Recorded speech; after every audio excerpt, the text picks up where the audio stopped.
2025 SLST 9, 10, 11, 12 new update রয়েছে এই ভিডিওতে। ভিডিওটা মন দিয়ে দেখো, আশা করি অনেক প্রশ্নের উত্তর পেয়ে যাবে।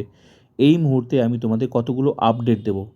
টিচিং এক্সপিরিয়েন্স 10 মার্কস আজকে কলকাতা হাইকোর্টে মামলা শুনানি হয়েছে। কি ঘটনা ঘটলো ডিটেলসে বলবো।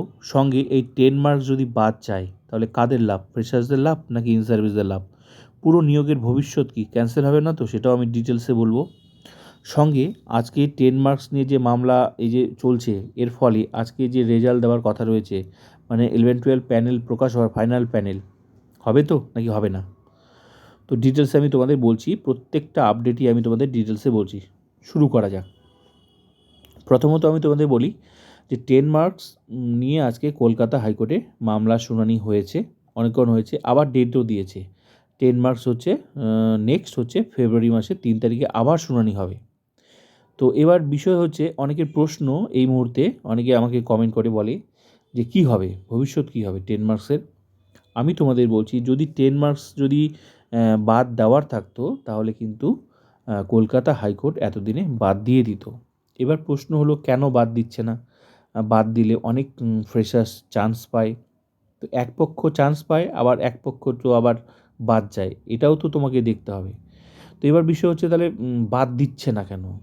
বাদ দিচ্ছে না এই জন্যই, যেটা সত্যি সেটা আমি তোমাদের সামনে তুলে ধরছি।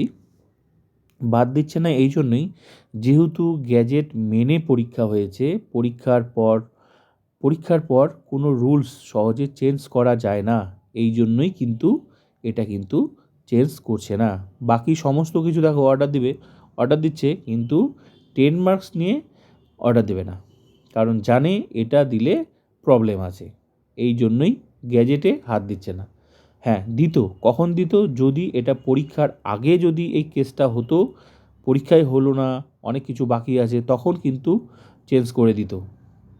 তো এই মুহূর্তে এটা আমি যতটুকু বুঝি, মানে আমি তো আর লয়ের স্টুডেন্ট না, কিন্তু যতটুকু বুঝি সাধারণ বুদ্ধিতে, সেটা হচ্ছে এটাই, যে যেহেতু গ্যাজেট মেনে পরীক্ষা হয়েছে তাই এই 10 মার্কসে হাত দেবে না। আমি যতটুকু বুঝি সেটা তোমরা তোমাদের মতামত কমেন্ট করে বলতে পারো, অসুবিধা নেই, ঠিক আছে। এবার প্রশ্ন আসি যে 10 মার্কস যদি বাদ যায় তাহলে কি হবে। এই 10 মার্কস টিচিং এক্সপিরিয়েন্স 10 মার্কস যদি বাদ যায় তাহলে বেশিরভাগ টিচার, মানে 2016-র বেশিরভাগ টিচার, যেহেতু এটা 2016-কে ক্যান্সেল করেই তো 2025 এসএলএসটি হয়েছে, তো এই যদি এই 10 মার্কস যদি বাদ যায় তাহলে 2016 বেশিরভাগ টিচার, 90% টিচার এই পরীক্ষা থেকে আউট হয়ে যাবে। তাহলে আউট হয়ে গেলে তো তাহলে ফ্রেশার্সদের ভালো, হ্যাঁ অবশ্যই ভালো না। টিচাররা যদি আউট হয়ে যায় তাহলে ফ্রেশার্সদের চাকরি হবে, এটা তো সবাই চায়, আমিও চাই ফ্রেশার্সদের চাকরি হোক।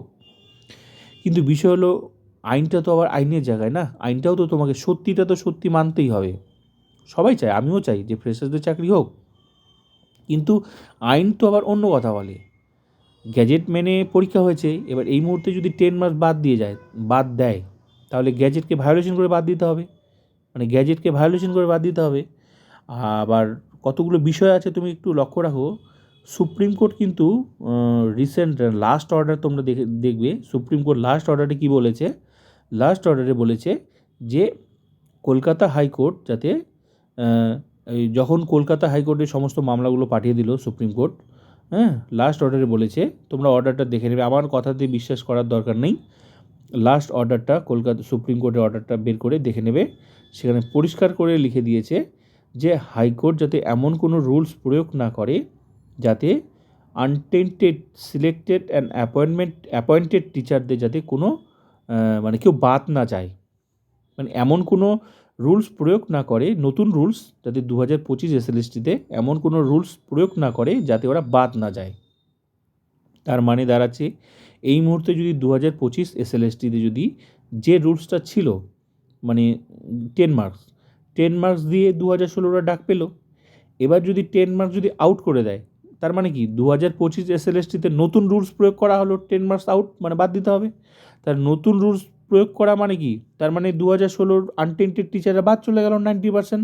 তাহলে কিন্তু সুপ্রিম কোর্ট যে অর্ডারটা দিয়েছিল, সুপ্রিম কোর্ট কিন্তু এখানেই সুরক্ষা দিয়ে দিয়েছে আনটেন্টেড টিচারদের। এই জন্যই কিন্তু সত্যিটা তোমাদেরকে বুঝতে হবে হ্যাঁ, এই জন্যই আমি যতটুকু বুঝি এই জন্যই কলকাতা হাইকোর্ট কিন্তু 10 মার্কসে হাত দিচ্ছে না। এটা হচ্ছে আমি যতটুকু বুঝি সেটাই হচ্ছে তোমাদের সামনে বললাম। এবার তোমরা কমেন্ট করে জানাতে পারো, অসুবিধা নেই। এবার আসি, ফাইনাল প্যানেল কি প্রকাশ হবে? ফাইনাল প্যানেল কিন্তু অবশ্যই প্রকাশ হবে। আজকে সম্ভাবনা রয়েছে প্রবল। যতটুকু খবর আমি যতটুকু বুঝি সেটা হচ্ছে এই মামলার সাথে এই প্যানেল মানে তোমার 10 মার্কস মামলার সাথে এটার কোনো সম্পর্ক নেই। কেন নেই? কারণ যেহেতু এসএসসি আগেও বলেছে, সরকারও বলেছে, তোমরা দেখবে যে কোনো চক্রান্তই মানা হবে না। পরিষ্কার করে জানিয়ে দিয়েছে। যেহেতু এই মুহূর্তে এসএসসি সরকার দেখে নিয়েছে যে 2016টাকে একটা চক্রান্ত করে ক্যান্সেল করানো হয়েছে। এই মুহূর্তে যেহেতু এরা জেনে গেছে যে 2016টা একটা চক্রান্ত হয়েছে, তাই 2025 এসএলএসটি কিন্তু এরা সতর্ক হয়ে গেছে। তাই নতুন করে এরা আর কোনো কিছুই মানবে না। এবার মানবে না বলতে কি গ্যাজেট ভায়োলেশন করবে? না, গ্যাজেট মেনেই যেহেতু পরীক্ষা নিচ্ছে, সুপ্রিম কোর্ট থেকে পাস করিয়ে নিয়ে এসেছে মানে গ্যাজেটটা, তাই এরা কিন্তু মানে নিয়োগ করবে। এবার তোমরা তোমাদের মতামত জানাতে পারো। আমি যতটুকু বুঝি আমি রুলসের বাইরে কথা বলি না, ঠিক আছে? যা আছে তাই বললাম। গ্যাজেটের মেনেই পরীক্ষা হয়েছে, এই জন্য এসএসসি কিন্তু থামবে না, ঠিক আছে? তো আজকে সম্ভাবনা রয়েছে, আজকে যদি নাও দেয় কালকে অবশ্যই দেবে। তো দেখা যাক। নিয়োগ ক্যান্সেল হবে না, আমি যতটুকু বুঝি নিয়োগ ক্যান্সেল হবে না। এই এসএলএসটিতে যে সমস্ত ফ্রেশার্সরা পাস করেছে তারাও সবাই তো চাকরি পাবে না। তাহলে তো 100টা সিটের জন্য 160 জন ডাকার কোনো দরকারই ছিল না, ঠিক আছে? তো যারা যোগ্যতার ভিত্তিতে রুলস মেনে পাস করবে, মানে তারা মেরিটে আসবে, অবশ্যই চাকরি পাবে, সেটা ফ্রেশার্স হোক, ইন সার্ভিস হোক। কারণ তোমরা জানো যে রুলসের বাইরে কিছুই হয় না। অনেক ইন সার্ভিস আছে যারা কিন্তু মানে এই পরীক্ষার ব্যবস্থা করেও পরীক্ষা পাস করতে পারেনি। মানে 2025 এসএলএসটিতেও কিন্তু অনেক ইন সার্ভিস 11, 12, 9, 10এও কিন্তু পাস করতে পারেনি, যেখানে পরীক্ষাটা কিন্তু ওদের জন্যই ছিল, রুলসের বাইরে কেউ নয়। তো যেটুকু আপডেট ছিল আমি তোমাদের দিলাম। প্যানেল প্রকাশ হবে, আর 10 মার্কস নিয়ে এটাতে কোনো সমস্যা নেই।